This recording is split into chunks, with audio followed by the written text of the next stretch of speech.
The struggle in Afghanistan has been in the spotlight recently, with the ousting of the Democratic Afghan Republic in favor of a Taliban-led regime. This of course has widespread consequences, reaching every part of Afghan society, but also reaching beyond Afghanistan and spilling onto the international stage. Western countries were for example struggling with the evacuation of their ambassadors and military personnel out of Afghanistan. The rise of the Taliban regime has therefore also had an impact on mobility, both locally and internationally. But has this been a major impact or a minor one? And has this impact on mobility been mainly negative or, contrary to popular belief, maybe even positive? This is what this research aims to answer. This led to the following research question. How has the creation of a Taliban-led government impacted mobility in that region of the world? To answer this research question properly, the following sub-questions were devised.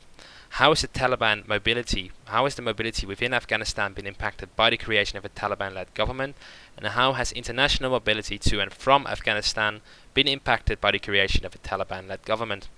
In order to measure this impact at both the regional and international level, a comparison has been drawn between the Taliban government and its predecessors, so that the change in mobility might be properly sensed. The expectations are that the Taliban government has had a negative impact on mobility in Afghanistan due to the war that gave rise to its power and the implementation of its ideology on the Afghan people. But this impact will probably be less negative than under the previous Taliban government. Furthermore, this research decided not to include the impact that social networks or circles have on mobility, since there were already a variety of variables included that would severely impact mobility. Adding any more would be impractical and not add that much in terms of what was set out to research. Therefore, our research recommends any further research on the Taliban's impact on mobility to be more focused on the role of social networks. Before the impact of the Taliban government on mobility in and around Afghanistan was researched, the concepts of mobility and its relation to governmental practice were explored. This led to the discovery of the following information. Mobility is dynamic. It is not one thing, but rather a collection and exchange of location, tradition, and ideas. Many things contribute to mobility, one of which, for example, is transport.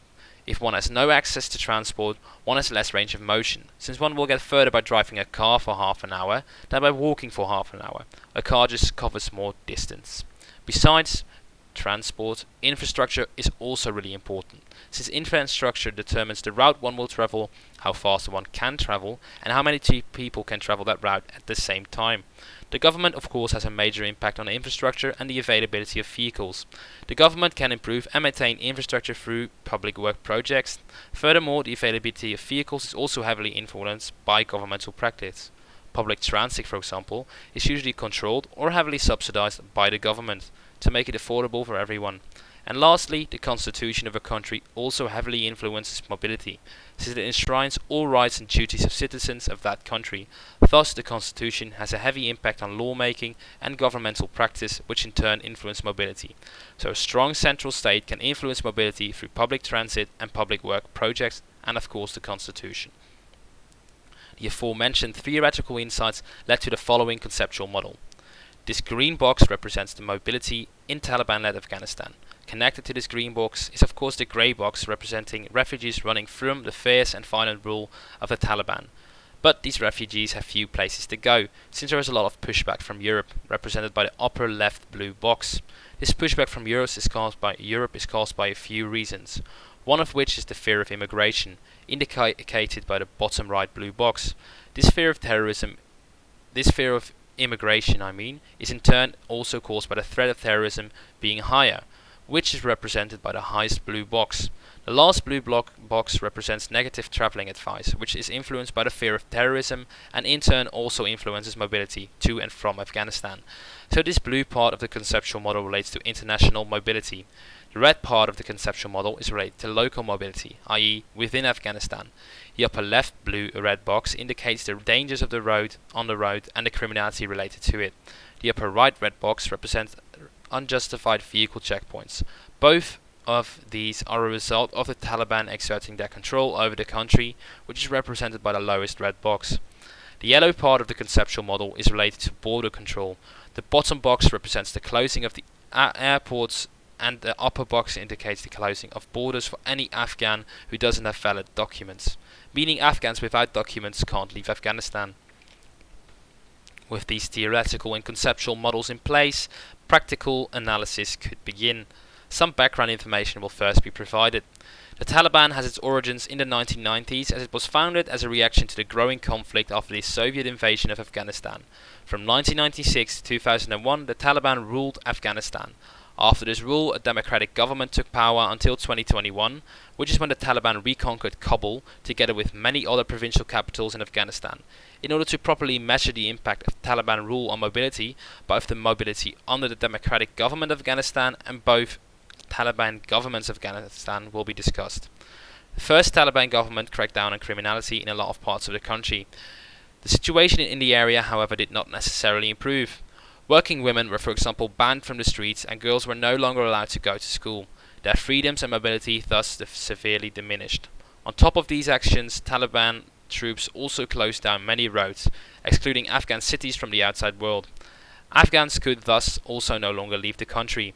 Due to this locking down of Afghanistan, the food supply also dwindled, making moving to other places within the country also very much harder, since one doesn't move without the insurance of food. All in all, the mobility under the first Taliban government was very poor for the general public, and even more so for women and girls. After the fall of the Taliban regime, due to the war on terror, a democratic government took hold from 2001 to 2021. This was an interim government first, and later these were fully fledged democratic nations with a president as the head of state. This government had a constitution protecting the freedom and mobility of the Afghan people. An important article, for example, was Article 39, stating that every Afghan shall have the right to travel and settle in any part of the country, except in areas forbidden by law. Every Afghan shall also have the right to travel outside Afghanistan and return, according to the provisions of the law. The state shall protect the rights of the citizens of Afghanistan outside the country. Furthermore, women were also allowed on the streets again. Girls were also allowed to go to school again, and women could once again wander the streets. Cities were also no longer cut off from the outside world by vehicle checkpoints. However, the Taliban still held sway in some parts of the country, which is why mobility was still restricted due to safety reasons. Under the Afghan Republic, Afghans were also allowed to leave the country, if they of course had the correct documents, like a visa, in order to move, temporarily or not, to another country.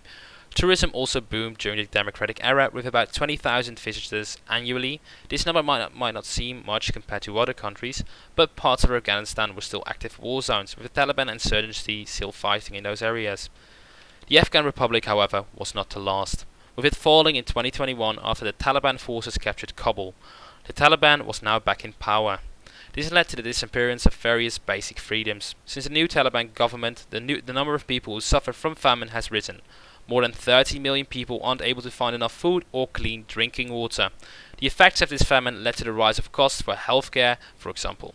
This thus leads to less investments in infrastructure, which in the end leads to less mobility. Besides the fact that human rights are being violated, the mobility for women has deteriorated sharply. They aren't allowed in universities and can't leave the house without a male escort anymore, so women and girls have to fear for their future again. Not only the mobility of women got worse, the mobility of all Afghans declined strongly. Due to the attacks on highways by the Taliban, regions aren't connected anymore, or at least not connected properly, so it's hard to travel between regions and to the capital, Kabul. On the other hand, there is not yet a ban on the use of the internet and social media. Afghans use it to stay in contact with their friends and family. Also, women's rights activists speak up via social media. Overall, the regime of the Taliban in 1996 doesn't differ much from the current Taliban regime, aside from the fact that the Afghans can use the internet much now. Since the new Taliban government has formed, it has been hard for Afghans to flee from their country. Neighbouring countries like Iran, Pakistan and Turkmenistan closed their borders for Afghans without legal documentation.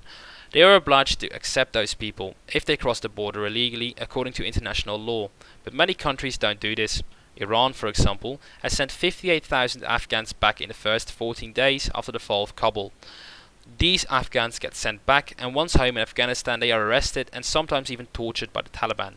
Not only the neighbouring countries are sending back refugees, also countries like Croatia and Greece are guilty of illegal pushbacks. Turkey is even building a wall to ensure that there aren't any illegal Afghans crossing the border with Iran. There are more than 2.76 million Afghan refugees registered worldwide. 1.4 million of them are living in a refugee camp in Pakistan.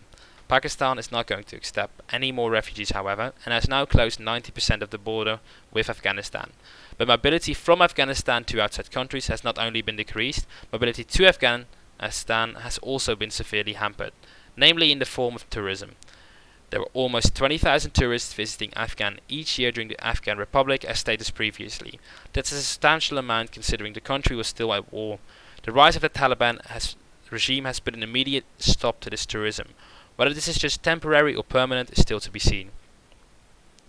This research addressed the question how the new Taliban government affected the mobility in the region. By looking at the national and international mobility, it can be concluded that the Taliban has affected the mobility of citizens during the first period from 1994 to 2001 negatively. The freedom of women and girls disappeared and travelling to outside countries was illegal. During the period of the Afghan Republic, human rights were more enforced and women were given more freedom, therefore increasing the mobility of the Afghan citizen. After the withdrawal of US forces out of Afghanistan in 2021, the Taliban took over the power again. The rights of women and girls disappeared again, and so they are no longer allowed to go to school and go out of the house. The Taliban attacked major highways, so movement between regions and to the capital is severely hampered. So there is not a big difference between now and 20 years ago. Because of these bad circumstances, a lot of citizens are fleeing the country, but neighbouring countries like Pakistan have closed their borders, and if the refugees are able to enter the country, they are usually sent back. All in all, the mobility in Afghanistan is affected negatively by the emergence of the new Taliban government, both locally and internationally, by these aforementioned reasons.